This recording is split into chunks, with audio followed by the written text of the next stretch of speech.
To the Middle East now, and the White House National Security Advisor Jake Sullivan has said the US is still working with Israel to avoid a major military operation in Rafah. We still believe would be a mistake to launch a major military operation into the heart of Rafah that would put huge numbers of civilians at risk without a clear strategic gain.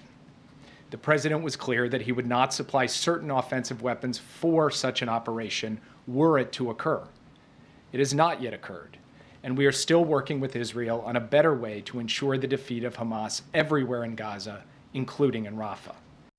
Well, let's go live to Jerusalem and our correspondent Dan Johnson. Dan, we've had news that a UN aid worker has been killed. What more do we know about that?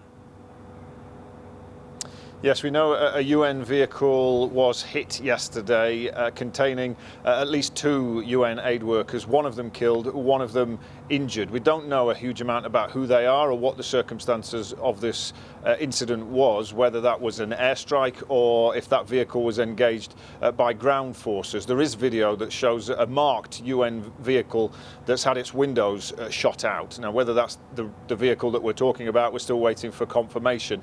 The incident's been condemned by the Secretary General, Antonio Guterres, who sent his condolences to the families of those involved and highlighted the risks that UN and other aid workers are facing in Gaza. More than 190 UN aid workers have been killed now since October. He's called for a full investigation, and Israel Defense Forces are conducting that review of exactly what happened in this incident. They say the early indications are that this vehicle was in an area of active combat and that its position, its route, hadn't been notified to the IDF. So that is perhaps how this incident occurred, but we'll have to wait for more information. But one aid worker killed, another one injured yesterday. There has been disruption to aid supplies coming into Gaza as well, with some Israeli protesters yesterday blockading trucks that were heading from Jordan through the West Bank trying to take aid supplies into Gaza. That's been an issue. They want to highlight the ongoing plight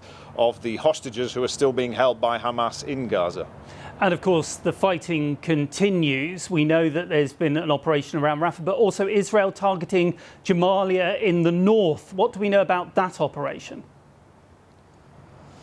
Yeah, we've seen an intensification of the military build-up around Rafah over the last week in particular, but then yesterday we saw tanks moving back into areas in northern Gaza, areas that had been declared cleared and free of Hamas terrorists just earlier this year. So the fact that the Israel Defense Forces are going back in there raises a question about whether Hamas has been able to rebuild its strength, repopulate battalions in that area, and now how the IDF is going to deal with that and what further destruction that will cause, what further upheaval that will mean for Palestinians who've gone back into that area believing that it was safe, believing that military operations had concluded there.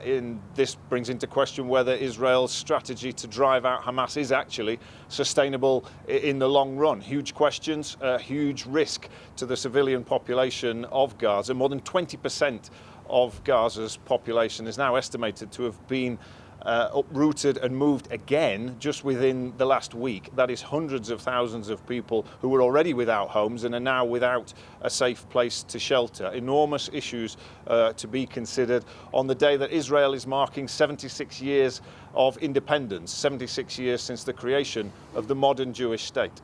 Yes, and on that, I assume there have been subdued commemorations this year.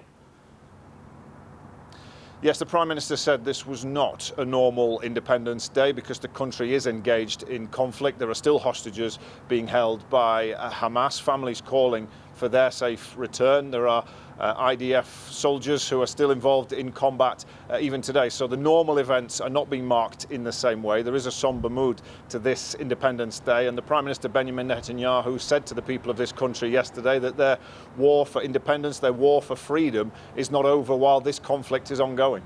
Dan Johnson with the latest live from Jerusalem. Thank you very much.